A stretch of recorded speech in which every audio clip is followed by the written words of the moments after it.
আমাদের ছেলেগুলা ডানপন্থী হচ্ছে কিনা, বাপের মাজারে দাঁড়ায়, চাচার মাজারে দাঁড়ায়, দাদার মাজারে দাঁড়ায়, মুসলমানের মাজারে দাঁড়ায়, আল্লাহ রসুলের কাছে কিছু কইলে এদের উপকার হবে কিনা আমাদের সেটা দেখতে হবে। আলেম কোনানে কম আছে, কোন দেশে কম আছে? সব জায়গায় আছে। মাদ্রাসা কোথায় কম আছে? হ্যাঁ, প্রায় আমার মনে হয় বাংলাদেশের মধ্যে 2 লাখের উপরে মাদ্রাসা আছে। 2 লাখের উপরে মাদ্রাসা আছে। একটা মাদ্রাসার মধ্যে কমপক্ষে হলেও বেশির দিকে যায়, বেশির দিকে 10,000 থেকে 12,000 পর্যন্ত ছেলেপেলে আছে। এবং এমন মাদ্রাসা আছে যেখানে একটাও নাই, তেমন মাদ্রাসাও আছে। এখন আপনাদেরকে কষ্ট দিয়েছি, ডাকছি, আপনারা আসছেন, আমি আপনাদের প্রতি কৃতজ্ঞ। কিন্তু জিনিসটা এটাই আপনারা চিন্তা করবেন, আমি কি ডান দিকে যাব না বাম দিকে যাব। এখন আলেম যদি আপনি খোঁজেন, এই মাওলানা হাদিস উল্লেখ করেছে সবচাইতে ভালো আলেম সবচাইতে খারাপ হলো আলেম।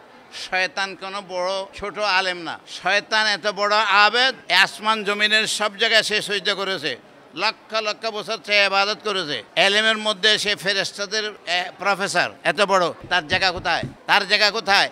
কেন তার জায়গা বেশ কম হলো? সে কেন জাহান্নামে যাবে? তার কারণটা কি? সে কি আল্লাহকে অমান্য করেছে? সে কি আল্লাহকে খারাপ বলছে? সে কি 2 আল্লাহ বলছে?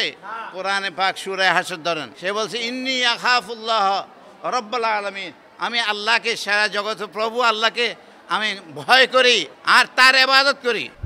তাহলে সে কেন জাহান্নামে? তাহলে বোঝা গেল একটা কারণে জাহান্নামে, সে আদমকে সজদা করে নাই। যুক্তি দিয়েছিল আদম মাটির তৈরি, নিচের দিকে পড়বে, মাটি নিচের দিকে যায়, আমি হলাম আগুনের তৈরি, আগুনের স্বভাব উপরের দিকে উঠা, আমি থাকবো দাঁড়িয়ে বসি, আদম আমাকে সজদা করবে। তুমি উল্টা কথা বলো কেন? আল্লাহ আল্লাহ বলছে যে বাইর হয়ে যা আমার দরবার থেকে, তোর মতো মানুষের দরকার নাই। এখন আমাদের সামান্য একটু দৃষ্টি করতে হবে, আমি কি ডাইনপন্থী শয়তানপন্থী? না। ডাইনপন্থী না ফেরেশতাপন্থী? আমি কি বামপন্থী না শয়তানপন্থী?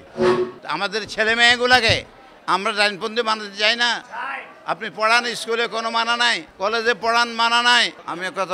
আমার কথা সংক্ষেপ, আল্লাহ আল্লাহ রসুল। আমার এই প্রতিষ্ঠান এটা হলো শুধু আল্লাহ আল্লাহ রসুল যাওয়ার হলো পথ দেখায়। এখানে শয়তানের পথ দেখানো হয় না।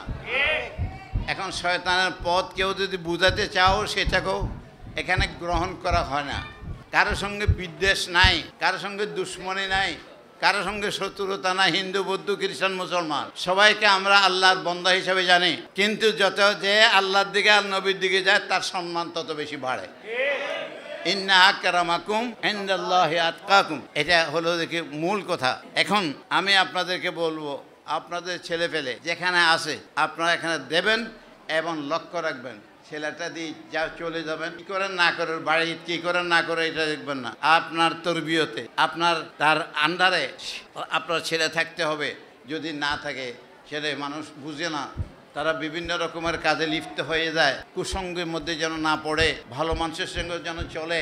সৎসঙ্গে সর্বনাশ, না অসৎসঙ্গে সর্বনাশ, সৎসঙ্গে স্বর্গবাস যেন। তাহলে এটা শুধু হুজুরদের দায়িত্ব তা নয়, এটা দায়িত্ব আপনাদের গার্জিয়ান, সমানভাবে গার্জিয়ান। মাথায় আসবেন, দেখবেন, অসুবিধা লাগলে হুজুরদেরকে বলবেন এবং হুজুরেরাও সঠিকভাবে তাকে সৎপথের নির্দেশ দেওয়ার জন্য অ্যাডভাইস করবেন। আপনাদের গার্জিয়ানদেরকেও খালি চুপ মারে থাকলে এক হাতে কোনো হাত কাজ হয় না, 2 হাত লাগবো। এই 2 হাত লাগলে গার্জিয়ানও লাগবে, শিক্ষকও লাগবে। আমার তো এখন বয়স হয়ে গেছে, আসতে পারি না, দেখতে পাই না। এইটার দায়িত্ব আপনাদের গার্জিয়ানের উপর আমি দিলাম এবং শিক্ষকদের উপরে দিলাম। যদি বেশ কম করেন তো আল্লাহর দরবারে আপনারা দায়ী হবেন। কারণ এই প্রতিষ্ঠান ওই সময় করা হয়েছিল যেখানে লোক ছিল না, যেখানে 1 গ্লাস পানি খাওয়াবে এই লোকও ছিল না। এই ইলেকট্রিক আপনাদের জোড়াগন্ধ পর্যন্ত আসছে, এগুলো যায় নিচে গর্ত করে নিজে ফিলার লাগায় এই আলো এখানে এনেছিলাম আগে। তো কাজে আল্লাহ যদি সমালোচনা খুব সহজ, হ্যাঁ, এটার গঠনমূলকে কাজ করা এটা হলো কি একটু কষ্ট, দায়িত্বশীলতা লাগে,